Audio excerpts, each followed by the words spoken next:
We are hearing from the St. Louis Regional Bomb and Arson Unit, a normally quiet branch of the St. Louis County and St. Louis Metropolitan Police Departments. The units want to put a stop to dangerous and illegal explosives, usually labeled as homemade fireworks. Tracy Henson met with one of their sergeants and is in the studio tonight with the warning. Tracy? So what stood out to me was how the officer described these devices. What many people call a homemade firework can be as powerful as a bomb. And all these explosive devices that we're encountering have up to 500 times of the amount of explosives. 500 times the amount of what a legal firework would have. They're just dangerous. There's kids in the house.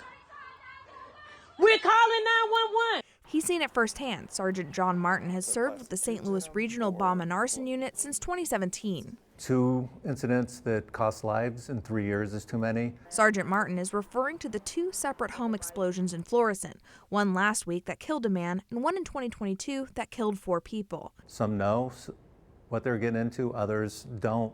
They just see the advertisements for homemade fireworks.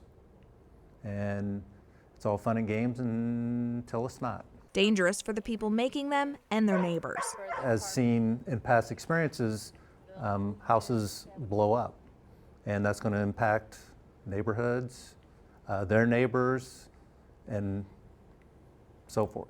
There are signs to watch for to stop a tragedy before it happens. You'll hear some explosions because they might be experimenting a little bit as they're manufacturing. Along with those explosions, you would hear bright flash or see bright flashes of light, and you would see a heavy, dense white smoke that are to go along with it. The penalty for making what the police department equates to a bomb?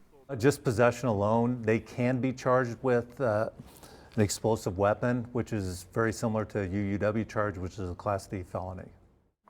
UUW is unlawful use of a weapon. Class D felonies are punishable by up to 7 years in prison.